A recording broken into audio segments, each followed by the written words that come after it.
Really?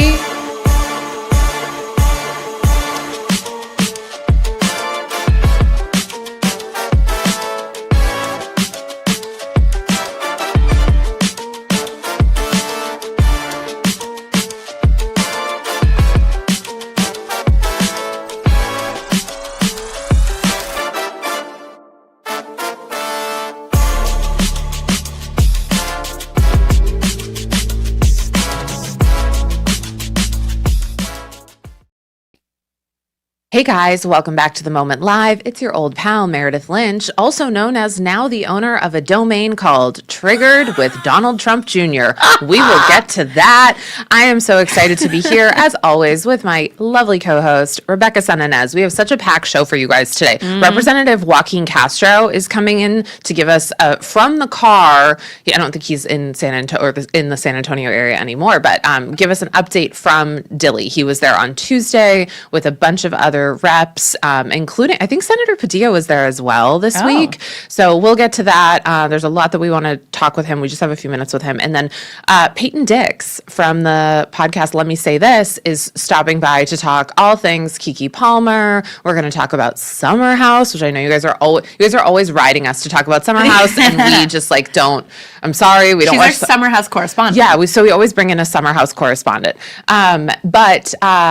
Yeah, I think, and Ariana dropped a new single today. There's so much that we're going to talk about. But first, we're going to talk a little bit about Trump's Department of Justice, which is basically just Trump, is investigating the funders for E. Jean Carroll's legal defense. Now, I feel like E. Jean Carroll is one of those thorns in Trump's side because she really has won in so many ways, right? So she sued Trump for a sexual assault case, right? And a jury found him liable for sexually abusing Carroll. It's one of those stories that I think is really confusing because he was never convicted of what, we can't say the word on here, of what he did to E. Jean Carroll, but he's been found guilty of defamation. I believe, right? He was found guilty. No, he was found guilty of essaying E. Jean Carroll. Okay. He was. It's such a confusing case. It's a confusing case. Yeah, no, he was in 2023. A jury found Trump liable for essaying E. Jean Carroll in a Bergdorf Goodman dressing room back in, I think, the 80s or 90s, a long time ago. And she was awarded $5 million. But then on top of that, she was awarded, I think, $83 million? $83 million, and that's for the defamation. Yeah. Okay, so both things. That's my mistake. Here at The Moment Live, we're going to get a lot of things right, and then we're going to get a thing or two wrong. Well, we're here to process with you. We're here to talk through it. So, what is now happening, though, is the DOJ has reportedly opened up an investigation into whether or not she received outside funding for her lawsuits, specifically from a nonprofit that is connected to the LinkedIn co-founder Reid Hoffman. That's right. Yep. Okay.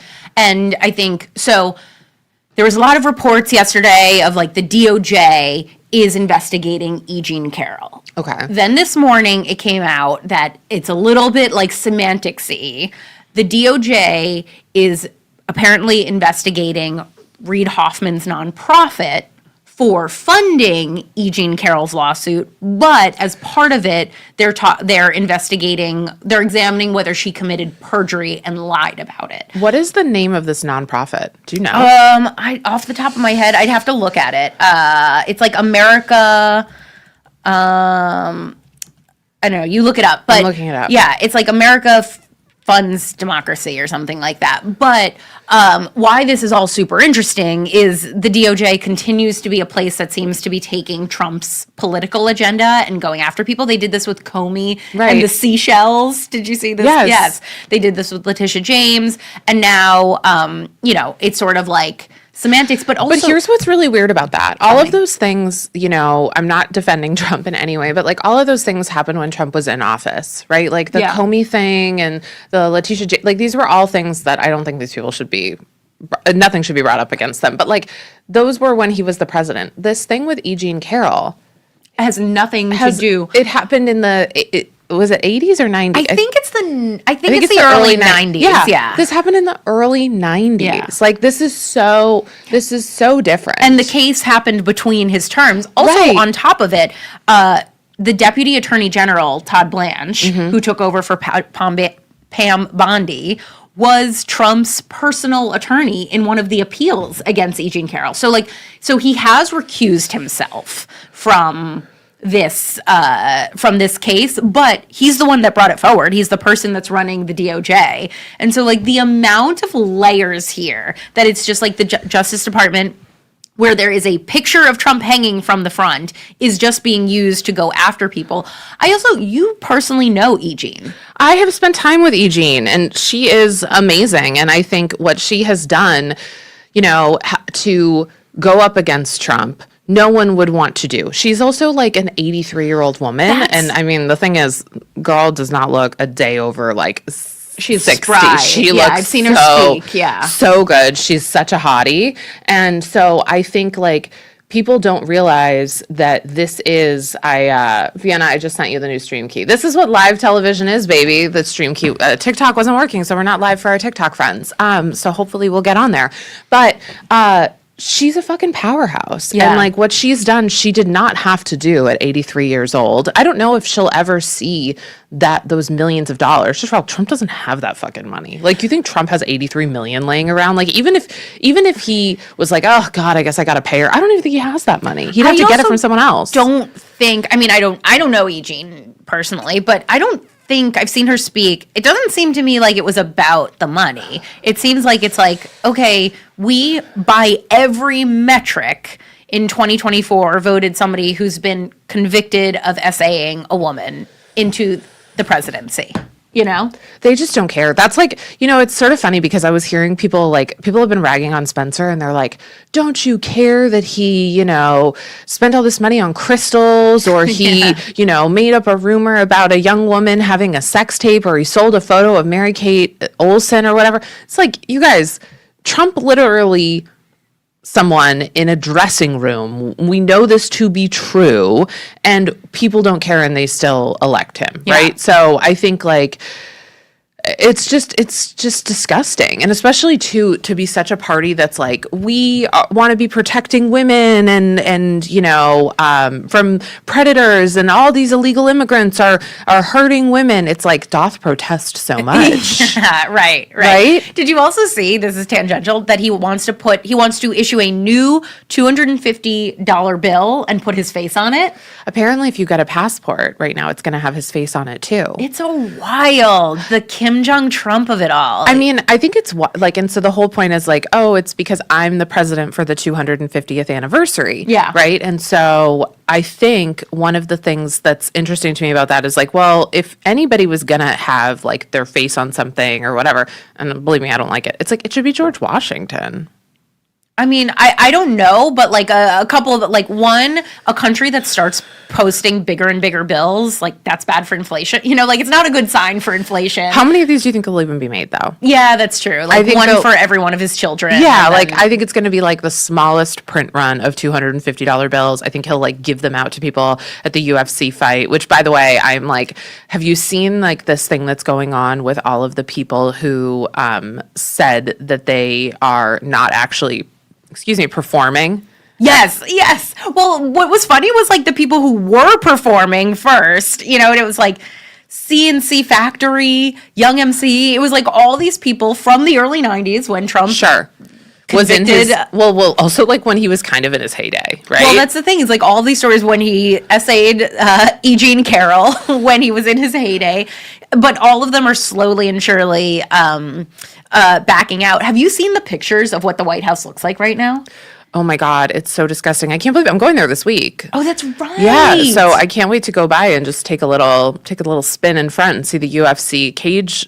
I showed my husband last night and I was like, "Hey, look at what's happening in front of the White House." He was like, "That's a joke." Like cuz I'm always fucking with Mike. Yeah. He was like, it's really happening. But what I thought was really funny is one of the performers that is allegedly performing at the I don't know, there's like going to be like a series of concerts. I think it's like whatever. And one of them is Milli Vanilli. Milli Vanilli, yeah. But like one of them sadly passed away. But the other thing with Milli Vanilli is that they didn't sing the They songs. famously lip sync. Right. And so the people who now kind of go by Milli Vanilli are the people who actually are the ones on the track. So they've toured over these. Oh, They haven't done it in a while, but they've interesting. toured over the years as Milli Vanilli because they're like, well, we're We're the Milli real Vanilli, Milli right? and Vanilli. It's like I think a couple of women and a guy, and basically they're like, well, we haven't been told that we're performing. So That's what I've heard is that it's like what's through an happening? agency. Yeah. And so that's why all these people are dropping out. Also, like, think about what it used to be. Like, I went to the Obama's inauguration and like Aretha Franklin was there and Beyonce was there and Alicia Keys was there. Like, think about the people that in other circumstances would be performing at the America 250. It would be like a banger, you know? And now we've got Bret Michaels, who may or may not actually show up. I know. And here's the thing. I love some Milli Vanilli songs. Like Blame it on the rain. that's a great one, but also I love what's that other one? I'm Gonna Miss You, Baby. Yes. That's another good one. That Yep. was okay. I think that Rep Castro is ready to join, so this is exciting. I'm so glad we were able to get him on. He's a busy man. Yeah, so what we're doing here right now is having Representative Joaquin Castro zoom in. Hi, hello, welcome. Hey, how are you? I'm doing Good. So just to remind the audience, we were talking about Dilley. Representative Castro went and visited the Dilley Detention Center outside of San Antonio. Again, it's the only detention center where they are holding children currently. So we wanted to get an update from him about what it's looking like there, and we had a couple questions. So over to you, Representative. Yeah, well, it's great to be with y'all again. And before we start, I wanted to say thank y'all so much for your efforts in raising money for the children and the families that are detained at Dilley. I think y'all raised over $100,000 for their commissaries, which is just amazing. And, so I know everybody there is really incredibly grateful. And I went a few days ago. This was my 6th time this year. And Wow. went with Representative Barragan from California and Representative Stanton from Arizona. And we saw more desperation, more desperate kids and families. And also, ICE has gotten more secretive and more restrictive. Before we would come before, they would put up a sign-up sheet so that anybody in detention who wanted to visit with the members of Congress could actually sign up and visit with us. They've stopped that completely. So they're really trying to limit our access to families. So we were only able to see about 2 families. And then I still had basically privacy release forms, basically permission forms to visit with a lot of the women. So we visited with probably about 40 of the single women who were there. And again, let me give you just a sense of what we saw. 3 months ago, they stopped letting them do video interviews or video calls like Right. this, right? So they can't see their family members. And there was one woman's story that really moved me. She said that she has an 8-month-old baby. And for the last 3 months, she hasn't been able to see her baby because they changed that policy where there are just no video calls at all. And that was really heartbreaking. And there was another young boy, a 15-year-old boy that had been living in San Antonio for a few years with his family, and he was there with his father. And he plays actually not only on his high school soccer team, but also on a semi-pro team in San Antonio. And he was missing the last week of school, missing those last days with all of his friends. And so, you still have a lot of very desperate folks there who are trying to get out, and who, for the most part, haven't committed, or actually at Dilley, nobody's committed any crimes. I was going to ask if that had changed. So still, there's nobody at Dilley who has a criminal record. Yeah, we've not been told there's anybody there that's got a criminal record. And, so you have these men, women, and children, most of whom, or a lot of whom, were following the asylum rules, were showing up to court, showing up for their appointments, and still have been taken. And there are a few other disturbing things that we saw. For example, they took us into a room when we got there, two different rooms actually. We got there, and they took us into this room that looked like something like a little bit of a supercomputer, although it was obviously much smaller. But they said, "This is our DNA machine," and we basically swab everybody that comes through here, and in the DNA machine, this is the only one in any ICE facility throughout the country, right here in Dilley, and we only keep the results for 24 hours. Somebody said, and then somebody else said, well, we upload it to the cloud, but we don't send it to the FBI. And so it was like contradictory information, and it gave me the sense that really a lot of these people on the ground, ICE workers, even in the in different detention centers, I think they don't even know what's going on. Yeah, I think Yeah. they're just being told to execute something. They don't know why exactly, or who's seeing the information or any of that. And so we were very disturbed by that. Just the idea that this DNA of all of these folks may be out there. But in addition to that, they took us into another room, and at these detention centers, as y'all have seen at Delaney Hall in Newark, there are big problems, right? I mean, abuse. There's a kind of brutality in everything, denied or delayed medical care. People in other facilities have gone on hunger strikes. So we went into this room where there were a bank of phones, like almost what looked like those old pay phones that people, we all used to use. And they said, in case somebody can't use the phone in their room, because it's 12 people per room and there's usually a phone there, they said they can come in here to these rooms. And I saw a list where people could call for different grievances. And in that list, number 4 was to call, it said, anonymously call the National Rape Hotline. So I thought, well, I want to, because we've tested other stuff, computers, other things. We'll press the button and the screen doesn't come on. And see what. Yeah, I wanted to say, well, let me see what happens. Let me call one of these numbers. So I pick up the phone, and the first thing is that the language, the voice on the other end is a recording, and it's in Chinese, I think. That was my best estimate. It was an Asian language. I think it was Chinese. And I thought, well, why would you do that? Most of these folks are Spanish speakers. Right. Some people speak English. There are very few Chinese nationals around. So, but I did see on the instructions that it said press 1 for English. So I press 1, and then I press 4, which is to call the rape hotline anonymously. Right.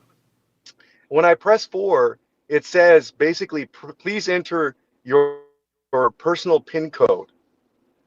So there's a woman from ICE there that came down from DC for this Codell visit, and then the warden for Core Civic, which is the private prison company that makes hundreds of millions of dollars off Dilley. And I said, how is this anonymous? How is this? You have to put in a PIN.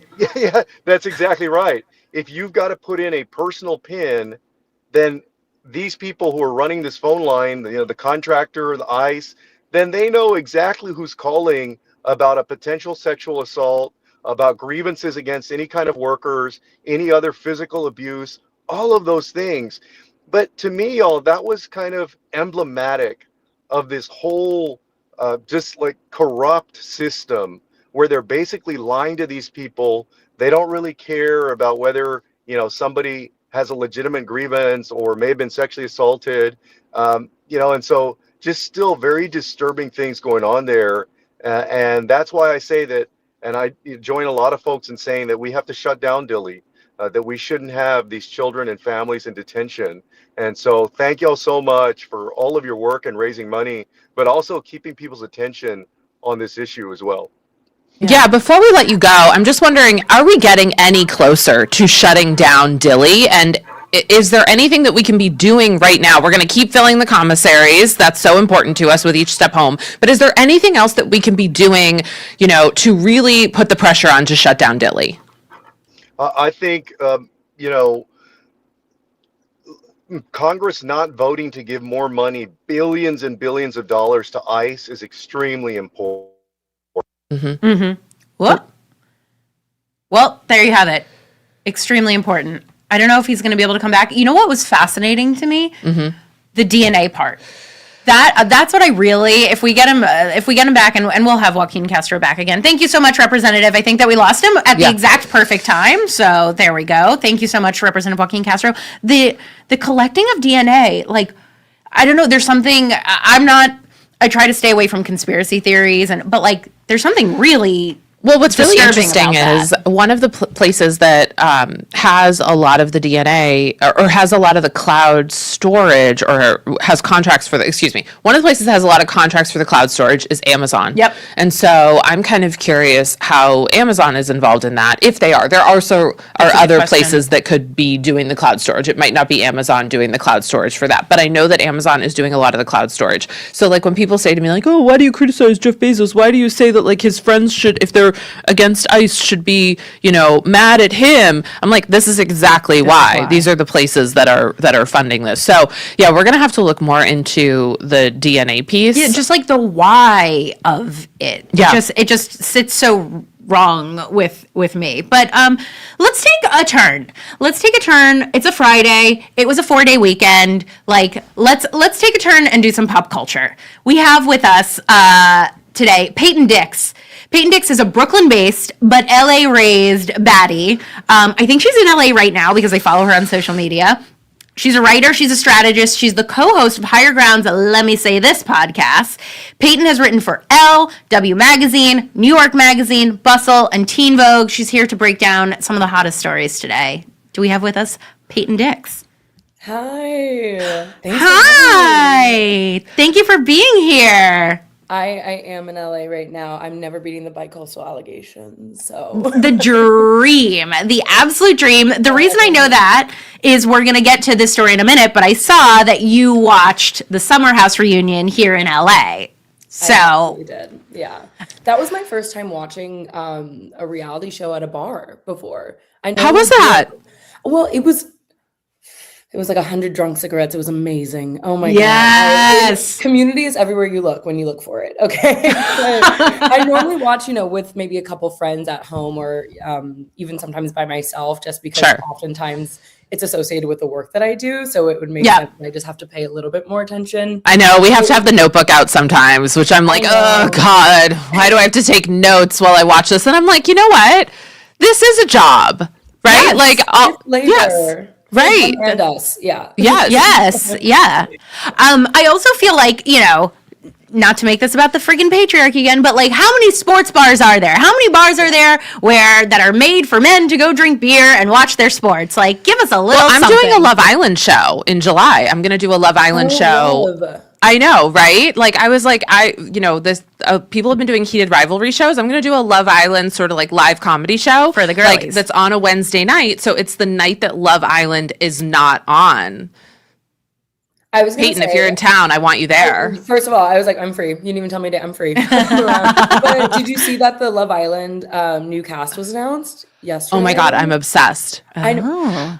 Okay, I'm already can I ask logged you in. All of them something? look toxic. I'm amazing. It's gonna. I know. It's for the thing about Love Island is it's really about the girlies. But I have this question for you, and that is like reality TV is obviously, I think, has been so steeped in like either tropes or whiteness or tokenization, right? Like if there's a black woman, then it's like the only black woman, right?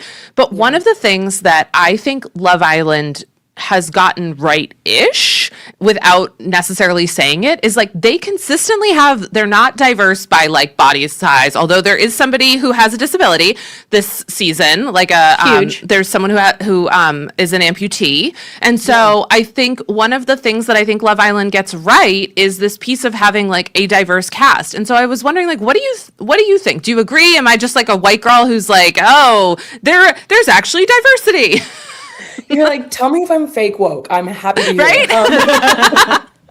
And you're not, babe. We're good here. No, I think racially there's been better movements toward that. I don't think it's always been that way. And I think when people saw, and it's sad that it has to get here to be like, you have a black consumer too, by the way, and she's really important.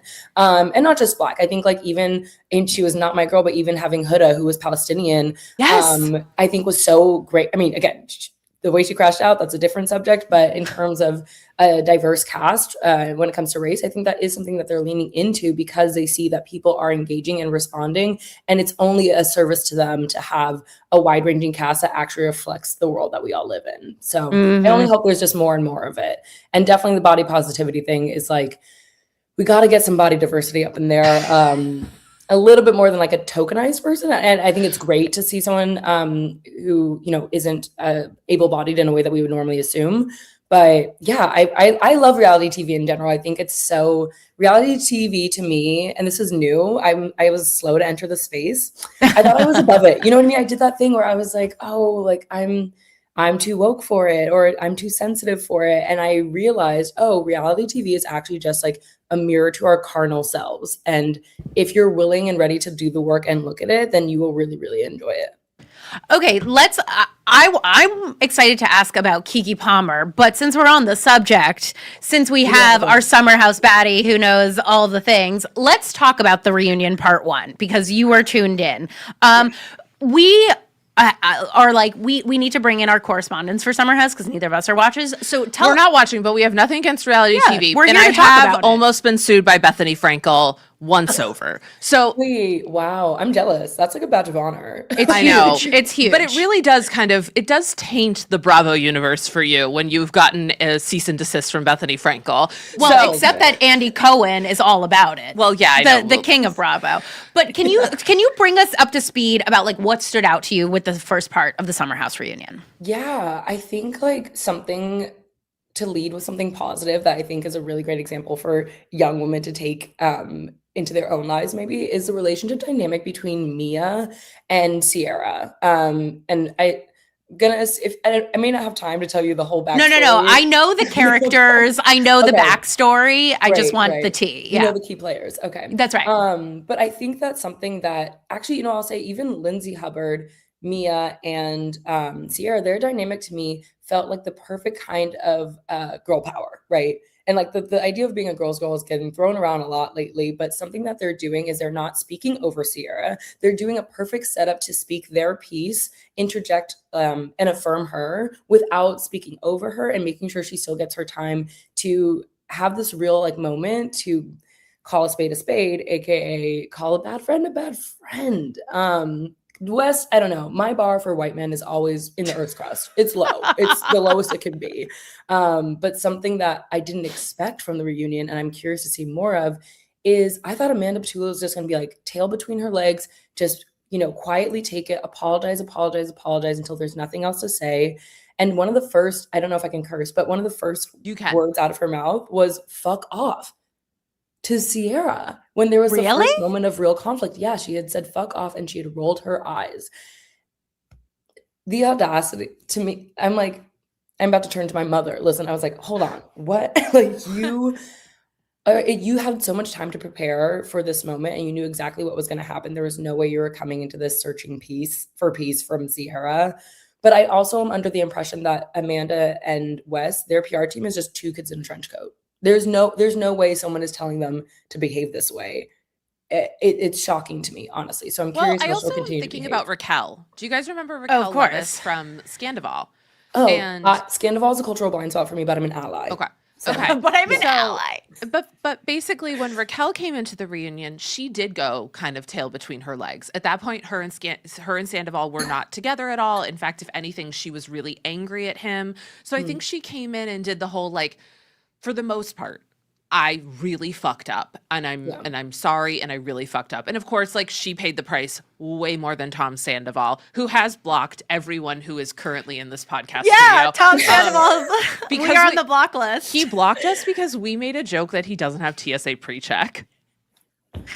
That is such a good drag, and I'm stealing it. Sorry. It's a good drag, right? It's a really good drag. What I think that this is my theory on Amanda Petula. I think maybe she was like, listen, if I go the Raquel route, first of all, she's whatever Wes is doing, she's into, which like that's a whole other conversation. But I think she's like, if I go the Raquel route, that didn't land well for Raquel. So I'm just gonna basically pull a Trump. Like, this is how our culture has kind of gotten, is like, instead of going, you know what, actually I did fuck up. Yeah. We are now starting to create this culture where they're like, double down.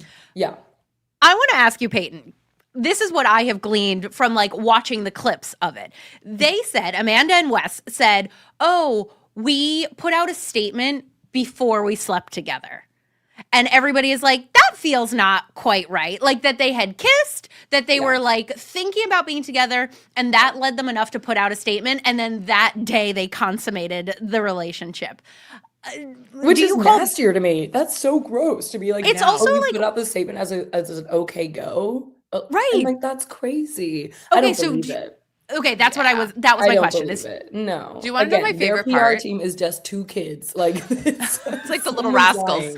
Yeah, exactly. Do you know my favorite part though? Like this part was relatable for me. And this is like, listen, this is not, I'm not giving Amanda Batula anything, but I will say this felt very relatable to me as somebody who does identify as an introvert. She's like, well, I was with my friends. And they were like, Katie DeLuca, like she has one friend, her name's Katie DeLuca. And like this poor girl got dragged so bad because they're like, yeah, your one friend, Katie DeLuca. She's got like 4,000 Instagram followers. Like now all these people, No. yeah. He's regular? Now, Oh, that's like so she's pretty regular, okay? Like she goes to shit, but she's not famous. And like, sorry, Katie DeLuca, but like she also has Yeah. one of those names. You know those people who have a name that you always say the full name? They're like, Yes. oh yeah, your friend Katie Katie DeLuca. DeLuca. And I was Katie like, oh, relatable. Like that is like I have like one friend, Rebecca. Like so I'm not saying that I like Amanda, guys, calm down. But I was just like, oh, that's relatable when you're like, they're like, she's like, well, I have friends. Yeah. the other That question was I have, a Hunter, is like it was giving beta blocker to me. The two of them seemed like. Oh, Do you? no. What do you think the background is there? I mean, I absolutely think that was obvious from just when Andy walked into the room and said, "You seem awfully calm." And they worked way too calm for me, and that's why I thought that it was a setup for them to just sit there and like take it Take it. essentially.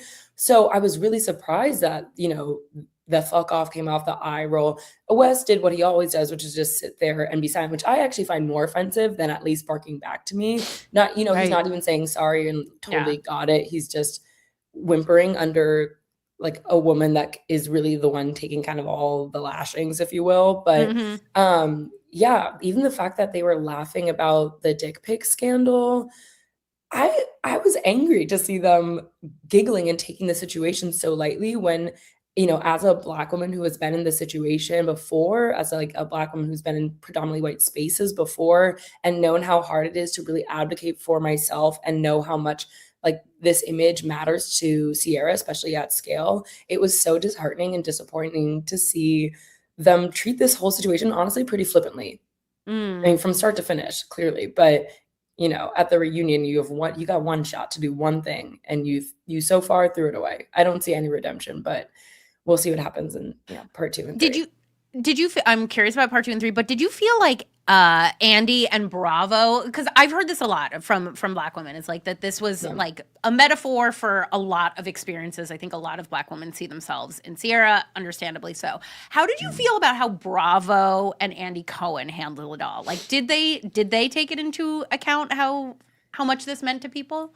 I mean, it seems very obvious in general that Andy Cohen is team Sierra. He didn't seem to have a lick of time for Amanda. But I mean, that's just like smart, right? Like you can see who's the winning team and who's not. I think Andy Cohen has received constant backlash about that from early Real Housewives days, especially Real Housewives of Atlanta days. And I think that it's something that he's now a bit more attuned to. But then there was a moment that I had a bit of frustration with. That was a question from an audience member that and always like, who is the audience? Who's Caitlin from Philadelphia sometimes, Katie DeLuca. Katie DeLuca. Katie DeLuca. Yeah, it's always her submitting the question. But there's one that was like, you went from being Capital to owning Capital. And even if that was just to finish it off, you went from being Capital to owning Capital because Sierra bought her grandparents' house. And that was something that I didn't think Andy needed to take on. It was mostly just a comment more than a question, and it didn't need to be reaffirmed that Black people were once, slaves. It felt like something that even if the question was submitted, we all know production comes into it, we could have at least just rephrased a bit. So that was one moment that took me out of it a bit, but I do think that he did a good job this reunion by making sure she had accurate space to really speak her piece. Yeah. Like she's not really getting cut off. Everyone else is a little bit, but she was not silenced once. Which was nice. What are you expecting in parts 2 and 3? Well, the clip that I want to see a response to that we were shown in a preview was Sierra speaking to Wes, or no, she was speaking to Amanda saying, Wes is only doing this to spite me because we've had all these like, not even inklings. He's explicitly said that he had a resentment for her, considering how the fans treated her after their falling out. Right. And so it would make sense that this immature boy is acting out in a certain way, and this is part of that. The Amanda part is a little bit more shocking to me. Maybe it's not if I really think about it, but I'm curious how they'll respond to that and if it, will elicit any kind of real engagement from West, who's just been sitting there being quiet. And I'm really excited to see Lindsay Hubbard drop 25 F-bombs again, because that is the mother who raised me. Yeah. So. Well, I also keep thinking about like what happens next for Amanda and West. I know I think they're sort of together right now. For example, like there was this whole thing, actually this is T. There was this whole thing that he was away and she wasn't with him. And I have a friend who was in Savannah and she was like, oh, no. I saw Amanda. They might not have been together at like whatever specific thing that West was at, but she was like, Amanda was definitely with him. So I do think that they have, I don't know that they're in a relationship, but West is going to kick Amanda to the curb. Like, I mean, they're doing boyfriend, girlfriend. They're going full title. Okay. They're going full title. Now, do you think this is the next great romance of our time? Or do you like, how long do you give this? I've honestly never thought that about two white people before in general. I was like, never crossed my mind, but definitely not with these two. I think, right. Like Lindsay said on the show in the reunion, she was like, again, with 45 F-bombs in it was just like, this is not going to last. You're a child to West, and like this is something we know you two, and we know you two well, right? Like these are real friendships between these people, right? And I think every single person on the cast saying, "I do not think this is going to last," speaks volumes. Because why are you doing this, and what are you doing it for? Yeah, I feel like your only option in that situation is either to become completely trauma bonded and become like a codependent relationship, or it ends. Before we lose you, can we talk about my potential favorite new internet couple that I do want to live forever and ever and ever? Oh, we're going to disagree on this, but go ahead. Oh, okay, good. I love being disagreed with. Okay, I feel like so for those who don't know, who haven't been on the internet, everybody is looking at Keke Palmer and Sean Evans, who's the host of Hot Ones. They've had this sort of like back and forth for years, and then they released this podcast episode, and they're super flirty, and they have this like sweet chemistry, and the whole internet is like, are these people together? Are they getting married? Are they teasing something for a bigger project together? And I am just like very aware that I clearly don't have enough serotonin because I'm like, this has to happen. So what do you think? Is this happening? I think that we need to bring back friendship. I think friendship is a beautiful thing and an awesome tool, but I think I'm maybe just wary of like white men in media look at West, right? I mean, but I do think their camaraderie is really sweet. I think their friendship and their rapport is clearly there. I struggle to get behind co-signing it. It always takes me a minute to really ship someone. I think like in some ways it's like I almost just got on the like J-Lo Ben train. I'm like, because there's so much back and forth. I like a storyline. I like intrigue. I like to yearn. And they have a little bit of that, but I don't know. I think like I don't know the last person Keke Palmer dated actually. Maybe it was her baby's father. Mm-hmm. And I know that they had broken up obviously. I mean, but sometimes I'm like, what time does she have to date? She's so booked. She's so busy. And so I'm like, maybe it'd be nice for her to take some time off and date around and see. But I don't know if Sean Evans is the one that I'm going to put her with. Okay, that's fair. But maybe, and like I want to go on a Hot One. I want to try that. I think he is a great interviewer. I think he has total charisma, but I don't think that I would pair them together, but the internet loves them and I get it, but it doesn't hit for me. I don't know. Do you know what I think it is, or what it is for me is I think that I love Keke Palmer so much. I often think I'm like, I want great things for me and the people I love, and I want great things for Keke Palmer. Like that's the order of which I like, and I'd like to see somebody that's clearly like understands why she's such like a magical person out there. I'm like, more of that, please. No, she does it. I want her like to have 14,000 suitors, and she probably does, honestly. But like, she has to go. We have to go through us first before she decides who she's gonna date. Of course, no, must be co-signed by Peyton Dix. Yeah. I also want to see her. I'm like, we've got an Oscar run in Keke.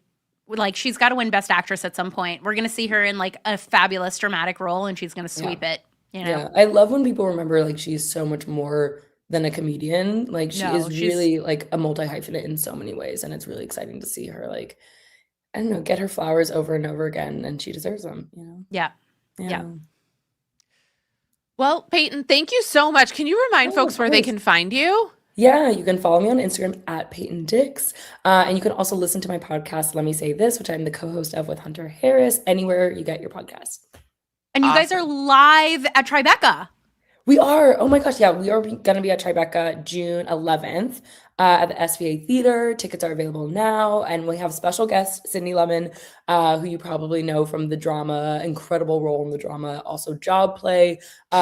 She's been in so many things, and she's a really near and dear friend of ours. And we're so excited to have her on our show. So come through. We'll be there, or just listen to our podcast if you want to stay at home. Definitely. Congratulations on all the success, Peyton. It was good to see you. Yeah, thanks for Bye. having me. Bye. Thanks for coming. Bye. Summer House is like, you know how people are like, where were you when you heard about 9/11? Summer House is like, where were you when you Yeah, heard I about mean, Amanda Batula? People like it's sort of become like their new Scandival, I think, in a lot of ways. Like these like 100%. sort of monolith moments. I mean, Scandival was so huge, and it like did lead me back into Vanderpump Rules for a while. And so I think that's the other thing is like this is like, you know, Andy also knows like let's drag out this reunion as long as possible. I think that there's like a bunch of people who weren't watching Summer House who now Or are now gonna are be like, ooh, or they Summer come House. back to it and they haven't been in it for a while. So let me ask you, what's having a moment for you? What's having a moment for me is the series finale of Hacks, which was last Nice. night, and they just really stuck the landing. It was really they really did it. I feel like they hit such like a bittersweet note, and they like nodded to like the diva of it all, like not to give anything away. I know I haven't seen this season yet, so I'm not going to give any spoilers, but they have just like the most incredible use of Barbara Streisand and Judy Garland singing Happy Days Are Here Again, which is one of my favorite. And it's just like the perfect tone. And farewell to Hacks, which was a good cultural moment, I feel like. I love Hacks, Yeah. and I'm excited to watch. Binge Like, it. I kind of wanted to like watch the whole thing in its entirety. And I'll tell you what's having a moment for me. I was on my way here, and I saw the Beverly Hills High was graduating today, so there was like a ton of traffic. But all the kids in their cap and gowns, and like they're taking selfies, and like they're I don't know, just so excited, and their parents are there, and there's flowers, and I was just like, you know, I think that in life there are a lot of times where you're like, I think this is the happiest I'm ever going to be. And like, I don't think that's true. Like, I think like I've had so many happy times, but like it is such a fun moment. I actually think like high school graduation is so much more fun because like everything is like before you and you've been with these people sometimes for like 8 years or not More 8 than years. that. Yeah, 12 more years, 12 yeah. years, excuse me, 12 years. And so I don't know, it's just like, and yeah, like when you're in that room, you're like, I think there's people that I saw every single day for the last 4 years that I'm never going to see again. It's like, it's the first time that you really experience that, right? Yes. Like when you have a job, like you might work for somewhere for 5 years and you're like, okay, I'm never going to see that person again. And you kind of get used to it. Yeah. But high school is the first time that you're like, real I'm chapter. never going to see some of these people again. And like, wow, what a fucking experience. And also like, oh my God, senior year, you guys, like, I know you're there, like, am I ever going to have as much fun as senior year of high school? No, you're not. I hate to be the bearer of bad news, but like, Hard disagree. Senior year of high school is so Hard disagree. Okay. Hard disagree. Anyway, You're gonna have you guys, so much more fun than senior year of high school. not for me. Don't you also feel like, I don't know, when you just said Beverly Hills High School, I'm like, oh my God, that was my fantasy growing Well, up on and the I East feel like Coast. it, Like, like- imagine going to Beverly Hills High School. Those kids, I mean, like that is really freaking cool Yeah. to be like, where did you go to? Like when you're going to college. Beverly Hills High School. Anyway, you guys, come hang out again with us on Tuesday. We have Margaret Cho joining us. So exciting. Such a fun guest. It's also the primaries in LA that day. So Wild. we will be having so much to discuss, the Spencer of it all. And we can't wait to see you guys next week. Do us a favor, subscribe to the YouTube, like, comment, all the things. It really helps us build out this platform if you subscribe to the YouTube, and come back on Tuesday. Okay. Thanks, guys. Thanks for hanging out.